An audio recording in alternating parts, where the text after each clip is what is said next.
Media మిత్రులందరికీ నమస్కారాలు. మరో 29 రోజుల్లో రాష్ట్రంలో సార్వత్రిక ఎన్నికలు జరుగుతూ ఉన్నాయి. ఈ సందర్భంగా అనంతపురం నియోజకవర్గ తెలుగుదేశం పార్టీలో నెలకొన్న కొన్ని సమస్యలు నెలకొనడం జరిగింది.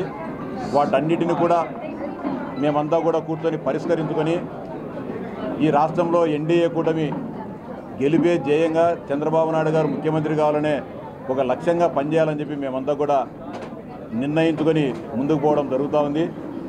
ప్రభాకర్ చౌదరి గారు గత 2014 నుంచి 19 వరకు అనంతపురం నియోజకవర్గ శాసనసభ్యునిగా, 2019 నుంచి ఇంతవరకు తెలుగుదేశం పార్టీ ఇన్ఛార్జిగా పనిచేయడం జరిగింది.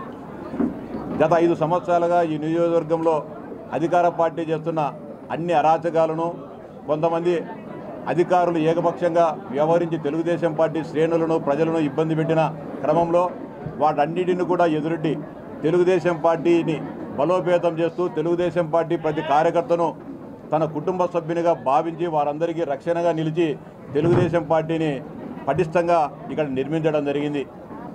కొన్ని ప్రత్యేకమైన పరిస్థితుల్లో అనంతపురం నియోజకవర్గ తెలుగుదేశం పార్టీ అభ్యర్థిగా దగ్గుబాటి ప్రసాద్ గారిని ఎన్డీఏ కూటమి బలపరచడం జరిగింది. ఖచ్చితంగా దగ్గుబాటి ప్రసాద్ గారి విజయం కోసం, అదేవిధంగా లోక్సభ అభ్యర్థి అంబికా లక్ష్మీనారాయణ గారి గెలుపు కోసం ప్రభాకర్ అన్న సారథ్యంలో, ఆయన మార్గనిర్దేశకత్వంలో ఖచ్చితంగా తెలుగుదేశం పార్టీ అనంతపురం నియోజకవర్గంలో గెలవడం జరుగుతుంది. వాళ్ళందరికీ కూడా ప్రభాకర్ అన్న గారికి సీటు రాలేదనే బాధ, ఆవేదన, ఆయనతో పాటు ఇన్ని రోజుల పాటు పనిచేసిన వేలాది మంది కార్యకర్తల్లో బాధ ఉండడం జరిగింది. వారందరితో కూడా చర్చించి భవిష్యత్తులో అందరికీ ప్రభాకర్ చౌదరి గారికి కూడా తెలుగుదేశం పార్టీ న్యాయం చేయడం జరుగుతుంది. ప్రభాకర్ చౌదరి గారితో మన పార్టీ అధ్యక్షుడు బాబు గారు దాదాపు గంట సేపు ఆయనతో క్షుణ్ణంగా చర్చించి ఏ విధంగా అనంతపురం జిల్లాలో కానీ లేకుంటే రాష్ట్రంలో ఏ విధంగా తెలుగుదేశం పార్టీ ముందుకు తీసుకోవాలనే దానిపైన కూడా చర్చించి ఆయనకు కూడా పెద్ద బాధ్యతలు కూడా పెట్టడం జరిగింది. ఈ 29 రోజుల పాటు ఈ రాష్ట్రంలో తెలుగుదేశం పార్టీ అభ్యర్థుల విజయం కోసం చేయాల్సిన వ్యూహాల గురించి కూడా ఆ వ్యూహ బృందంలో కూడా ప్రభాకర్ చౌదరి గారిని తెలుగుదేశం పార్టీ నియమించడం జరిగింది. అంతేకాకుండా ఈ లోక్సభలో ఈ అసెంబ్లీ అభ్యర్థుల గెలుపు బాధ్యతను కూడా ప్రభాకర్ చౌదరి గారి భుజస్కంధాల మీదనే పెట్టడం జరిగింది. ఖచ్చితంగా అధికారంలోకి వచ్చిన తర్వాత కొద్ది రోజుల్లోనే ఇట్లా శాసనసభ్యుని కంటే ఇంకా అత్యున్నతమైన స్థాయిలో ప్రభాకర్ చౌదరి గారిని ఈ అనంతపురం జిల్లా ప్రజలు చూడబోతున్నారు.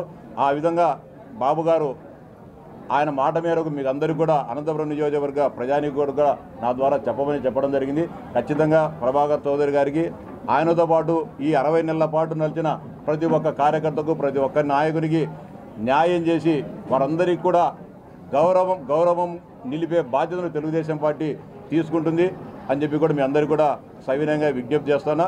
ఎక్కడ ఏ చిన్న సమస్యలు ఉన్నా కూడా వాటన్నిటి కూడా పార్టీ ముఖ్య నాయకుల ముందుకు తీసుకొని వచ్చేసి వాటి మీడియా ముందుకో లేకపోతే బహిరంగంగా ఇవన్నీ కూడా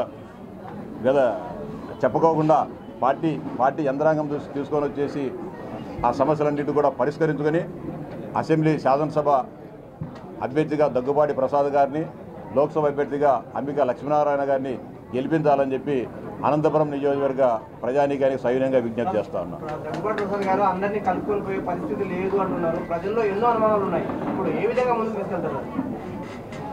దగ్గుబాటి ప్రసాద్ గారు కొత్తగా శాసనసభ స్థానానికి పోటీ చేయడం జరుగుతుంది. కొంత అనుభవరాహిత్యంతోనో లేకపోతే ఈ ప్రస్తుతం ఇక్కడున్న ఏర్పడిన రాజకీయ పరిణామాల వల్ల మనకు ఆ విధంగా కనబడుతూ ఉండొచ్చు. ఆయన కూడా పార్టీ అన్ని రకాలుగా ఆయన కూడా కూలంకషంగా వివరించడం జరిగింది, దిశానిర్దేశం చేయడం జరిగింది. ఎలాంటి సమస్యలు రావు, ఎలాంటి అనుమానాలు, అపవాదులు ఎన్ని పెట్టుకోవాల్సిన అవసరం లేదు. సజావుగానే దగ్గుబాటి ప్రసాద్ గారు అందరినీ కలుపుకొని ఆయన కూడా గెలవాలనే ధ్యేయంతోనే ఆయన ఉన్నాడు కాబట్టి అందరినీ సమన్వయం చేసుకుంటూ ముందుకు పోవడం జరుగుతుంది. సార్, ఇక్కడ కాదు, ప్రపంచ రాజకీయ చరిత్రలో ఎవరికి టికెట్ రాకున్నా, ఎవరికి టికెట్ వచ్చినా, ఇంకొక వ్యక్తికి టికెట్ వచ్చినా మాట్లాడే మొట్టమొదటి మాట ఇదే మాట్లాడుతుంటారు. కాబట్టి అదే మాట అనంతపురం నియోజకవర్గంలో కూడా మాట్లాడతారు. ఇక్కడ కాదు, ఈడ కాదు, ఇంకోసారి టికెట్ వచ్చినా కూడా గుంతకల్లో జయరాంకి వచ్చినా కానీ డబ్బులు మారినాయని చెప్తారు. జితేంద్ర గౌడ్ గారు 30 కోట్లు ఇచ్చినారు చెప్తారు. ప్రభాకర్ చౌదరి గారు 10 కోట్లు ఇచ్చినారంటే టికెట్ రాకముందే ఇచ్చేసింటారు. ఎవరి దగ్గర డబ్బులంతా ఉపరాగా ఎవరు లేవు. ప్రభాకర్ చౌదరి గారు నీతి నిజాయితీ నిలువుటద్దాం అనే విషయం అనంతపురం నియోజకవర్గ ప్రజలకు తెలుసు. దీంట్లో ఇంకొకరు సర్టిఫికేట్ ఇవ్వాల్సిన పని లేదు. లోకంలో రకరకాల కాగులు లక్ష మాట్లాడుకుంటాయి. మనం తప్పు చేస్తున్నామా, నీతిగా నిజాయితీగా ఉన్నామనేది మన అంతరాత్మకు తెలుసు, ఈ నియోజకవర్గ ప్రజలకు తెలుసు. నేను కానీ విజ్ఞప్తి చేసేది ఏంటంటే వైకాపా ట్రాప్లో పడద్దు. వాళ్ళు మనలో విభేదాలు సృష్టించేదానికి ఇవన్నీ రకరకాలుగా గేమ్లు ప్లే చేస్తుంటారు. కాబట్టి ఆ ట్రాప్లో పడుకోకుండా మన లక్ష్యం, మన ధ్యేయం ఎన్డీఏ కూటమి అధికారంలోకి రావడం, చంద్రబాబు నాయుడు గారు ఈ రాష్ట్రానికి ముఖ్యమంత్రి కావడం, అనంతపురం నియోజకవర్గం అసెంబ్లీ, అనంతపురం పార్లమెంట్ అభ్యర్థులు గెలిపించుకోవడం మన ధ్యేయం, మన లక్ష్యం ఈ రోజు నుంచి.